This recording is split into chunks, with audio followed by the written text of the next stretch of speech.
I didn't want our women to feel like they had to wait for a man, or they had to wait for the government.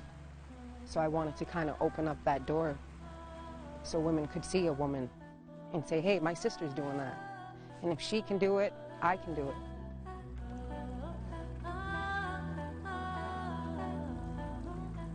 And I like to touch the water because I feel like I'm saying hello. For the last 4 years, Marilyn Lee Francis has asserted her inherent rights to resources as a Mi'kmaq woman in the unceded territory of the Mi'kmaq Nation. We have an obligation for that balance and for that respect of our Mother Earth and that respect of her resources. It's not just a matter of going out because we can and taking everything just because we can. That's not who we are. An inherent right, a treaty right, upheld by the Supreme Court of Canada in a decision that sparked conflict.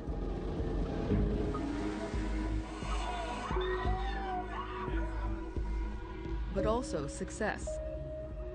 20 years later, unresolved questions are on the table, tensions are rising again, and rights are at stake. If you're putting them in a box, how are you addressing it? You're not. It's 20 years later, and they're still trying to delay, treaty access and moderate livelihood. The stories are long, the stories are deep, the trauma is deep.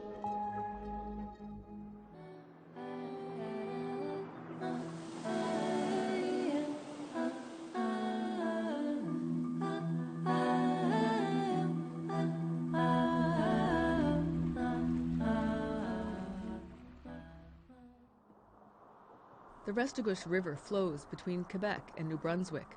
The Mi'kmaq govern and manage the salmon fishery here, asserting their own salmon law. We create our own instead of DFOs. What we did with the salmon law was displace DFO regulations. But that didn't happen without a fight. In 1981, the conflict over salmon fishing rights came to a head. Police raided the Mi'kmaq community of Listigouche. Hereditary Chief Gary Metallic was there. And you see the kind of show of force they use. I feel anger, and being helpless, but they didn't win. They couldn't stop us. So maybe sometimes it's good that we have these confrontations. Sets a benchmark, in other areas. It all started 2 weeks ago. In 1998, Metallic was on the front lines again, this time over logging rights. We will ask them to not go back into the sawmill. All Mi'kmaqs are convicted here. In 1999, the fight for rights would turn a corner. Donald Marshall Jr. was acquitted of illegal fishing. I called Junior back and said, keep fishing. In its historic ruling, the Supreme Court of Canada upheld his Mi'kmaq treaty rights.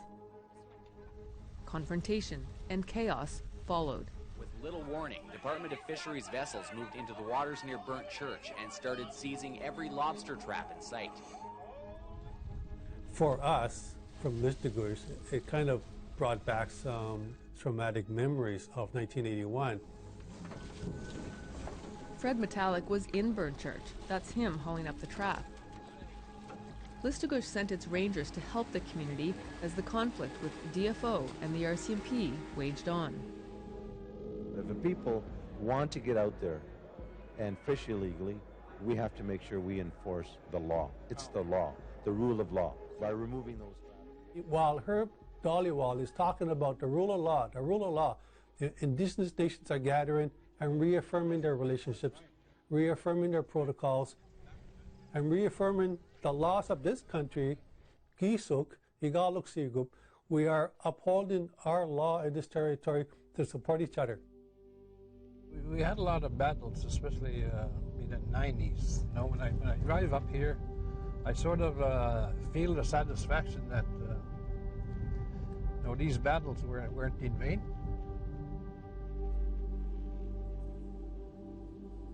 Metallic heads up to a lodge in the mountains, beyond the reserve, to territory the Mi'kmaq have reclaimed.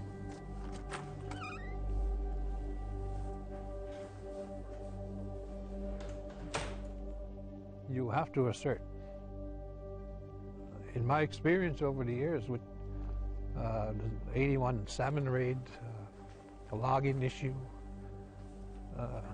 you know, these are not easy things to do.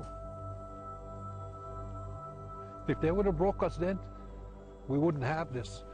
We wouldn't be talking about how we reclaim our territory, but what we have to realize as Mi'kmaq peoples, we are still sovereign, and we have to assert that sovereignty on our territories like what we did here. You have to have that conviction, and you have to understand and believe, you know, in our ancestors. Because if it wasn't for them negotiating what they negotiated in the peace and friendship treaties, we wouldn't be up here. The treaties are about more than access to resources, but about economic security, the right to barter and trade. The Supreme Court called it a moderate livelihood. Indigenous people were not just wandering around trying to survive. There was economic prosperity in this territory long before anybody else arrived. That narrative has to stop when it comes to doing an analysis of our fisheries. Fred Metallic is Director of Natural Resources in Listugush. He's been at the table with DFO, negotiating a commercial license for the band's fall food fishery. We issue this tax because it's an indigenous fishery. So we made the argument that under Marshall we have these rights to fish for moderate livelihood. But with that right also comes the right to manage and make decisions, you know, so that that fishery is sustainable. There are two types of indigenous fisheries regulated by DFO, the commercial fishery and the food fishery, but that catch can't be sold. And that's what Listugush wants to change. But it's not an unregulated fishery, it's not an unmanaged fishery. There are principles in the way we manage and govern this fishery. And then one person does measurements, and the 89.2, and the other person... The band hired a scientist, came up with a management plan to commercialize its fall food fishery in a sustainable way. It's the same number of traps for the same number of days, and the band would still provide food for its members. We're going to reconcile, we're going to recognize, we're going to breed life into rights. Listugush was working with DFO, and Metallic was optimistic. We spend thousands and thousands and thousands of dollars helping Canada to reconcile its relationship with Indigenous people. We invested in that. Under Canada's Fisheries Act, the minister is the ultimate authority. Some funding included in the estimates, $48.9 million, will support negotiations and reconciliation efforts with Indigenous peoples, specifically to implement treaty obligations such as undertaking fisheries studies and enabling access to fisheries. If you're trying to reconcile your relationship with Indigenous people, you cannot continue to uphold the law as a tool for exclusion, as a tool for marginalization, as a tool to support economic racism in the territory. Why do you want a piece of pie when you can bake the whole thing yourself? Marilyn Lee Francis has help this summer from a woman in her community, Tiffany Nickerson. For the last 4 years, Marilyn Lee has fished without tags or a license. DFO has seized her traps and threatened to charge her. And now our own people are starting to wake up, and they're starting to come out, and they're starting to be aware of who we are. And I think that terrifies the government. Because the worst thing you can have is a nation of people, especially from this homeland, in control of their own territory. The Mi'kmaq want a third type of fishery that recognizes rights, a livelihood fishery governed by their own rules. We need to get action going on this so that we're able to allow these people to go out fishing, our people, without being harassed. But we also at the same time realize as leaders that we need to have rules in place. How about a big round of applause for Chief Terry Paul? Terry Paul holds the fisheries portfolio for the Assembly of Nova Scotia Chiefs. He hosted a conference on the 20th anniversary of the Marshall decision, a forum to figure out next steps. To discuss a very important topic, Mi'kmaq fisheries and a moderate livelihood. It's been 20 years. We still are being harassed. When is it going to stop? DFO needs to be held accountable for every action that they do against our people. While Mi'kmaq leaders talk, Mi'kmaq harvesters are dropping traps in the water, and DFO keeps hauling them up. If you're not justifying it on you're concerned about conservation, you're just justifying it on no, we don't want you to sell this because you don't have a commercial license to sell it, well, that's an infringement of the treaty right. Eric Shiley was one of Donald Marshall Jr.'s lawyers 20 years ago. What did the Supreme Court say? We have to have a livelihood fishery. How hard is it to create a third category of fisheries? I just don't understand that. APTN went to DFO headquarters in Ottawa and met with Kevin Anderson. He's a senior advisor on Indigenous relations for Fisheries and Oceans. The fishery still has to be regulated and managed and catches recorded and properly understood and conservation imperatives. But that's not to say that there are not arrangements that can be achieved that facilitates the pursuit of a moderate livelihood in that context. Really what you're talking about is a small-scale fishery. In 2017, DFO began talks on a new round of fishing deals called Rights Reconciliation Agreements. It does recognize that the right exists, which I think is a major move for Canada. It probably should have been done 20 years ago. It wasn't.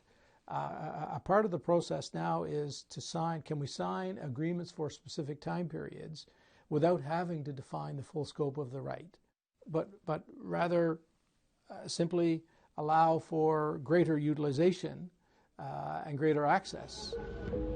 Coming up after the break, Listugush finally gets word from DFO, and we hear the Mi'kmaq take on the new agreements. Why pretend? Why don't you just call it what it is? That it's a stall tactic for another 10 years.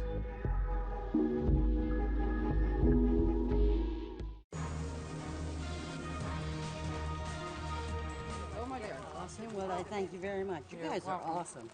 Yep, always bringing us. Marilyn Lee Francis and her fishing partner Tiffany are giving away lobster to elders in the community. There you go. Thank you very much. Appreciate it. No problem. Yeah. It's your belly full. Look good on there. Look on a platter. Thank you very much. That looks fancy. Marilyn Lee does sell some of it, but it's not a moderate livelihood. She still lives in poverty. I look at it like they're trying to say what we're worth, right? And I feel like they're going to try to do bare minimum of what they feel like we're worth. A new relationship means working together. Under the Liberal government, Canada's language around addressing treaty rights has changed. Recognition, reconciliation, implementation. These rights reconciliation agreements are about what's the interest in the implementation of a means to pursue a moderate livelihood or other elements like governance and fisheries. And I think that's the way forward, that's the opportunity. Like, how does it differ from the last? George Guinish says new words, same deal. The only thing different is that it's 20 years later and they're still trying to delay, treaty access and moderate livelihood. Well, this has been our lifeblood for thousands of years. This has.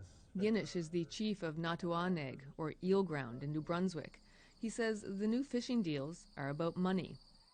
It's not actual treaty implementation. It's commercial access through commercial buyback is what it is. They want us to use that money to buy existing licenses. It's not a treaty accommodation. 3 bands have signed the rights reconciliation agreements, but others are concerned about a predictability clause.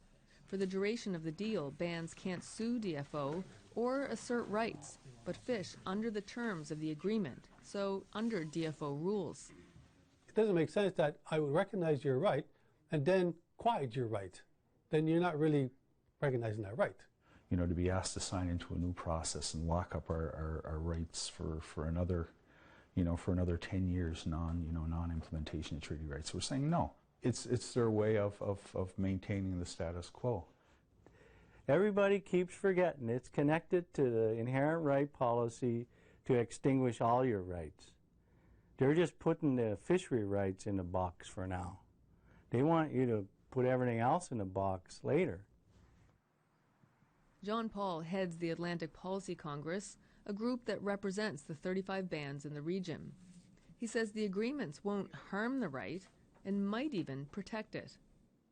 It's like a Canada savings bond. That's what I would call it, a treaty saving bond that you could dig up in 10 years and take it into court. But legal battles are expensive, take a long time, and Paul wonders what it would even accomplish. What will they come out the next time? You'll have a super duper moderate livelihood. What the hell does super duper mean? And then we'll spend 25 years trying to figure out what super duper means. Fisheries and Oceans' response on the Predictability Clause? I would note that the Department is keenly aware of its obligations under the Constitution with respect to Aboriginal rights in Canada, and continues to look for opportunities to ensure implementation. Equally so, the Department has a very strong interest in a stable fishing industry. And the fishing industry in the Atlantic region is complex. 25,000 jobs, $3 billion a year, the interests of provinces and businesses in play. 3/4 of the product sold to international markets. Federal negotiator Jim Jones says predictability is needed. Are there uncertainties that people exploit in markets into which we sell our product that could affect us? That's what the discussion is fundamentally about. Uncertainty is generally bad for business. Fishing is no different. Continuing to deny our existence and our rights allows you to enjoy the benefits of that today, where you have unfettered access to an economic fishery, unfettered. Listugush was still waiting for word on the commercial license for the fall food fishery.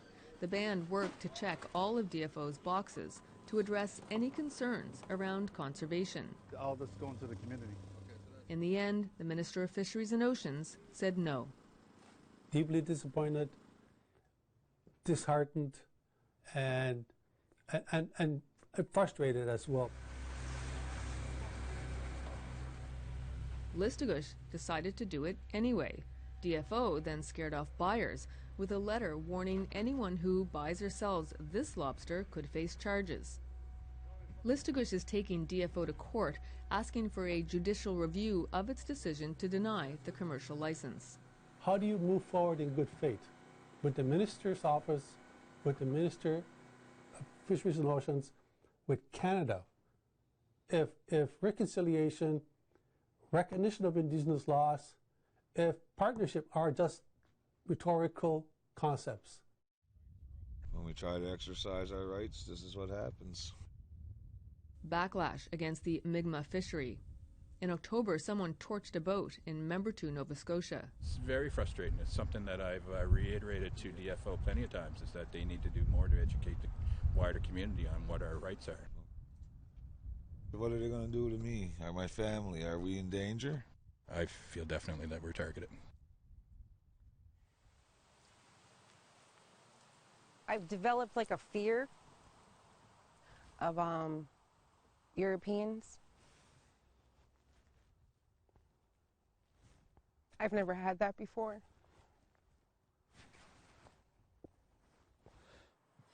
Marilyn Lee shares her story at a Peace and Friendship gathering. I almost quit fishing. You can only handle so much hate.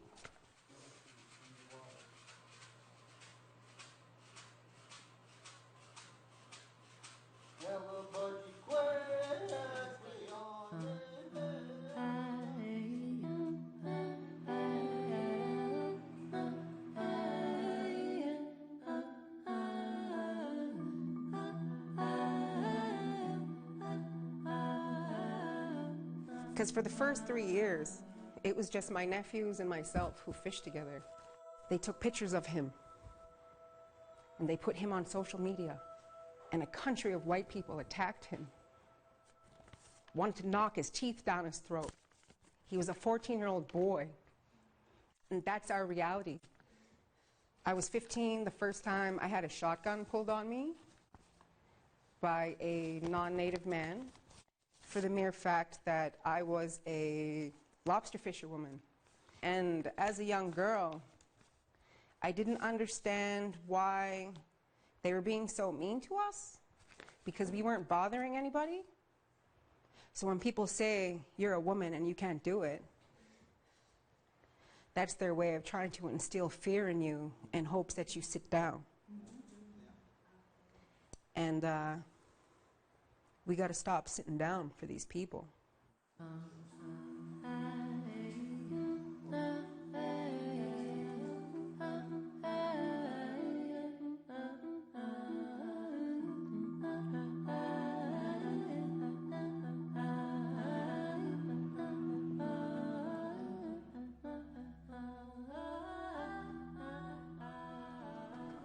So I was almost done fishing, and then I went to where was I? I went to a conference or something, and I seen a little girl, and she was probably like 6 or 7, and she was kind of like tapped me, and I looked down, and I said, hello. She's looking up at me. Are you that fisherwoman? And I said, what? She said, are you that fisherwoman? I said, yeah. She said, I want to be like you when I grow up. I want to fish. And I didn't feel like quitting after that.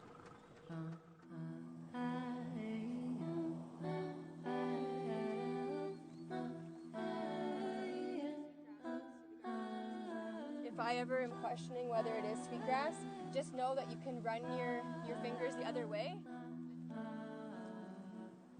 Hannah Martin organized this peace and friendship gathering to talk about treaties. Picking sweetgrass is part of it, because treaty rights are about more than fishing. Mi'kmaq is unceded. It's traditional territory, it's ancestral territory. We should have the jurisdiction to decide what kind of things happen on our traditional territory. I grew up just knowing that I had those rights. I knew that I had an inherent right to come here to this place and to pick our medicine. At age 22, Hannah Martin wasn't even born when Donald Marshall Jr. went fishing. And a few days before the anniversary of the Marshall decision, DFO finally returned his eel nets, seized in 1993. They're now in the care of the Member 2 Heritage Center. This is a living history, and to have it here, this has changed Indigenous life for all the Mi'kmaq people. Donald Marshall Jr. died in 2009. Terry Paul was his lifelong friend. He says if Junior was alive today, I think he would complain about the progress, really, you know, and I feel that he would just tell us, listen, I'm going fishing, you guys, you know, iron this out and settle it for God's sake.